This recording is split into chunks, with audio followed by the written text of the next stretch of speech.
is the little nugget here. In 1 Samuel 8,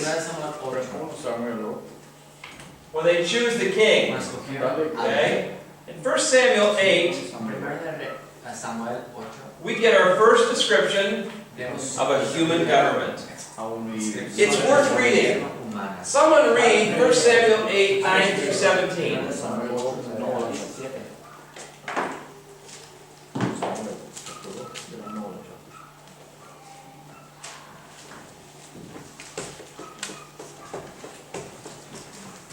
Nine through 17? 8, 9, actually, let me go ahead and do it. I'll summarize it better. We don't have to read the whole thing. I'll go ahead and write it. Just for the sake of time, there's a few things I want to point out. Brianna will put the word that describes human government up there. It'll be very obvious. I couldn't possibly miss it. It's her test. 1 Samuel 8, when they chose the king, God says, they haven't rejected you, Samuel, they've rejected me, give them their king. But warn them, I'm just going to read some of the verses from 9 to 17. You shall solemnly forewarn them, show them the behavior of the king who will reign over them. Are you ready? See if you can figure out what government does, human government. He will take your daughters to be perfumers, cooks, and bakers. He will take the best of your fields, your vineyards, your olive groves, and give them to servants. He will take a tenth of your grain and your vintage. He will take your male servants, your female servants, your finest young men, your donkeys.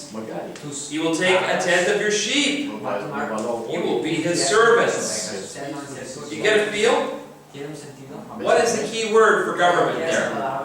Take. Take. Human government is take, take, take.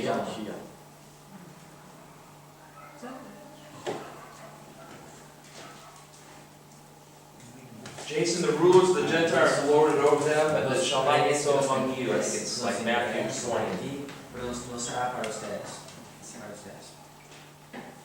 Jesus warns us, this is the way it works in the world. I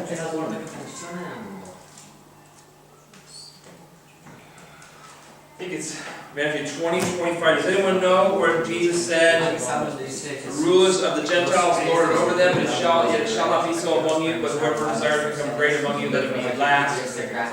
Where is that? Is that Matthew 20, 25? That sounds right to me.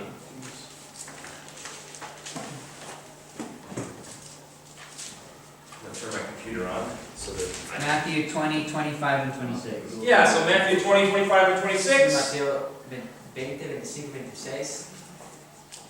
Take. Human government. Human leadership. You've given up God for human leadership. I have a pencil around here. Somewhere. Thank you.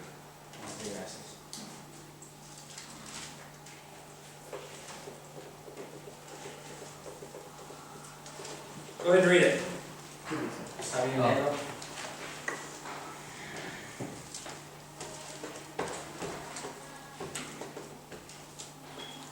Matthew 20, 25, 26.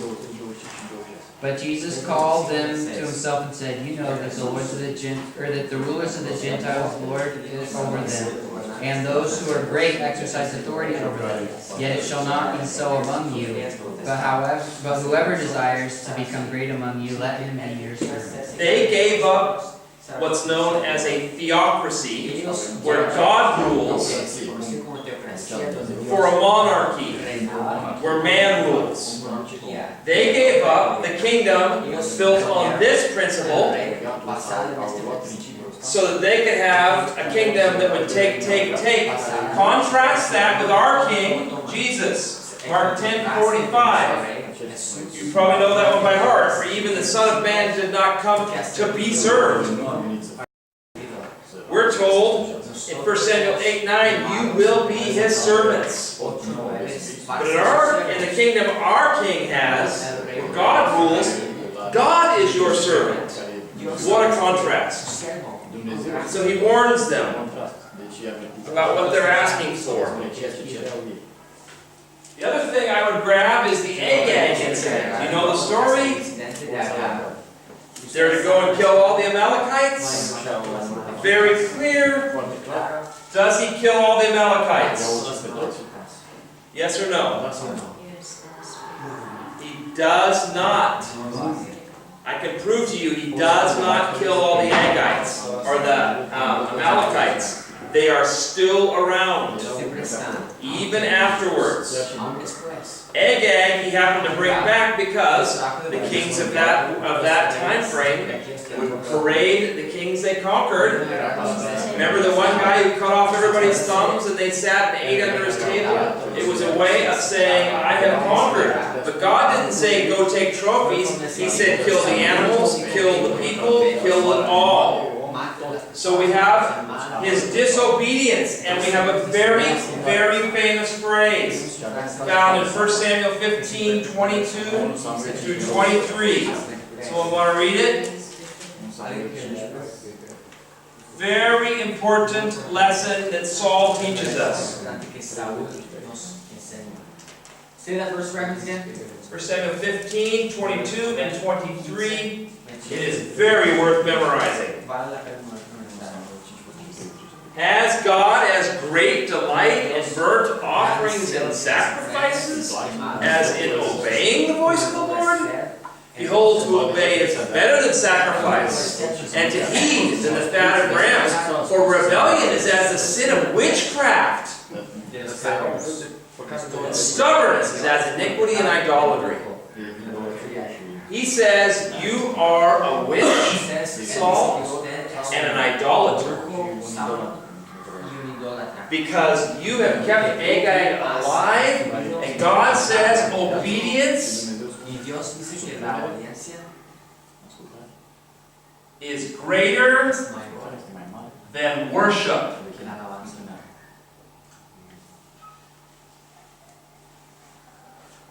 Think about what that means. Obedience is greater than worship. Jesus told the story about the two young men. The father gave them told one son to do a task, and the son said, no, I'm not going to do it. He told the other son to do the task, and the son said, yeah, I'll do it. But then the one who said he would do it didn't do it, and the one who said he wouldn't do it did do it. Yep. So just something to note down if you want to do your own personal study later. Obedience is greater than worship. Why? God doesn't need worship. Isaiah 6 through 8. God says, what are you going to give me that I don't already own? I don't need your animals. It's also greater than your culture.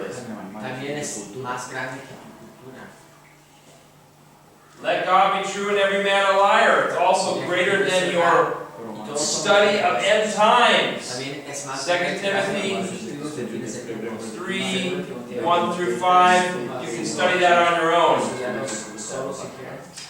God desires obedience above worship.